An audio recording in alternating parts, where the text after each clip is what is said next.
So what's up nga guys, so ngayon nga is ang aming day 4 sa barko. So pagkagising ko nga dyan is chinek ko sa labas ay maliwanag na nga.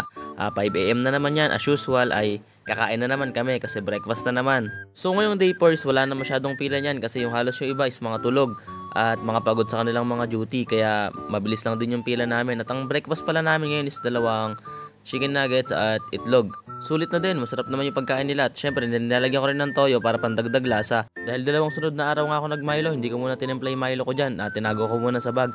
Pagkatapos ko nga kumain is lumabas muna ako sa labas para magpalamig. At sakto, yung sikat ng araw is sakto pa lang. Di pa sobrang init, kaya ayun, libot-libot muna ako dyan sa labas. Pagkatapos ko nga dyan sa kabina maglakad-lakad at magpababa ng kinais, bumalik ako sa kabina dyan para matulog. At pagkagising ko nga is tanghali na, mainit na naman. Malapit na naman yung lunch namin, kaya ang buhay talaga namin dito sa barko sa aming shift familiarization is kain tulog lang, kasi yung duty namin mamaya is 10 to 11 PM pa ng gabi. Kaya ayun, pumila na naman kami at lunch na nga na naman. Ang ulam pala namin dyan is gulay at manok. Ayun nga pala, konting montage lang sa ulam namin. At yung dessert nga namin dyan is gelatin at juice na orange. Ayun nga, kaya nga kami malabag sa oras dyan kasi yung duty namin isang oras sa umaga at isang oras sa gabi. Kaya talagang mahaba yung oras namin. At pagkatapos nga namin kumain dyan is inaya ako nung kaklase ko dyan na maligo muna. Kasi di pa kami naliligo at mamayang gabi is duty na naman kami. Kaya kailangan naming maligo bago mag-duty para pagkatapos bihis na lang at matutulog na, para hindi masyadong hassle. At nag-charge na rin pala ako ng power bank dyan kasi kailangan ko talaga ng cellphone at kailangan ko ng battery percent kasi kailangan ko mag-video at kailangan ko i-vlog yung mga nangyayari dito sa buhay ko sa barko. Kasi first time na rin to at syempre experience ko na din dito. At syempre memories na rin to. Doon nga muna ako tumambay dyan sa taas habang nanonood ng sunset. Kasi wala rin naman kaming gagawin. Bandang mga alas 5 na ng hapon yan, kaya talagang naghihintay lang kami ng duty at tambay lang muna kami. At kasama ko nga rin pala yung mga ibang kaklase ko dyan na tumambay sa taas kasi wala rin naman silang ginagawa. Hey! At syempre alas 5 na nga na naman, kaya ano pang gagawin?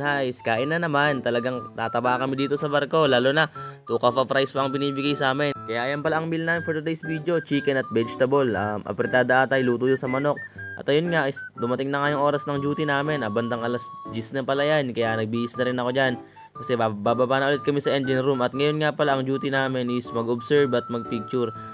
Syempre mag-log na rin sa aming logbook na sinusulatan namin. Nasa ko kayo, nandito po ako at ang lolo ko, si Justice Jaime Sagrado, kasama naman. Duty A. Team Orange. Mga kwek-kwek. Mga kwek-kwek. Amoy langis.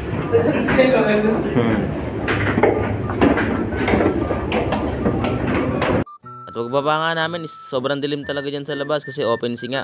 Talagang maliwanag lang yung ilaw namin kasi sobrang daming ilaw dito sa ilalim. Kaya nag-standby lang muna kami dito sa labas habang hinihintay namin yung group 1 na matapos. Yung group 1 pala dito is nag-overtime sila halos ng 15 minutes dyan kasi madami silang ginawa. Nag-observe at nagpaliwanag pala yung isa naming kaklase dyan.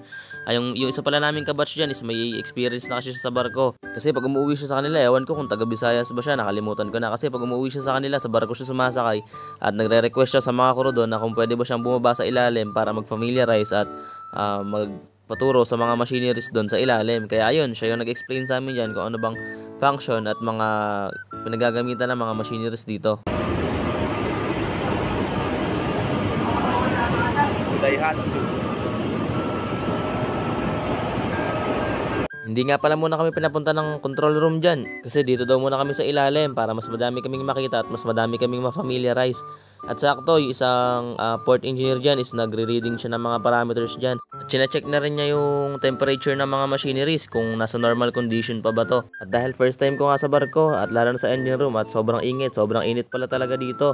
Pero masaya siya kasi ito yung pinili kong trabaho, talagang sobrang interesting nito para sa akin. At ayun rin pala isang group, in-explain din sila ng isang kaklase ko dyan kung ano ba yung mga function nung tinuro niya kanina sa amin.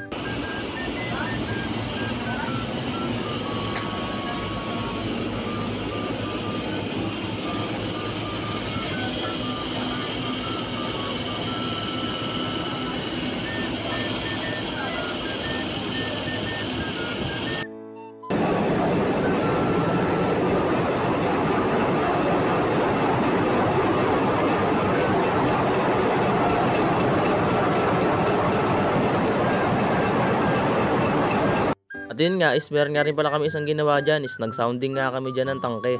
I-check nga dyan kung gaano nakadami yung laman nung tangke, kung magkakarga na ba sila or hindi. Kaya ayun, pero kami tamang nood lang kami dyan, di namin na-experience kasi sobrang dami namin dyan, hindi nakakayanin ng oras namin. Kaya ayun, nanood na lang kami talaga ng mga ginagawa nila.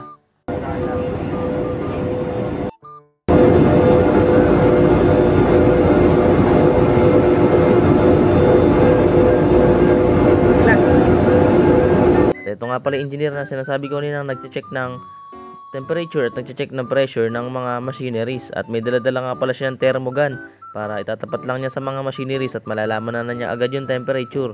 Sobrang galing nga talaga noon, di ba? Parang sa tao lang, thermometer or thermogun din nung may panahon ng COVID pa.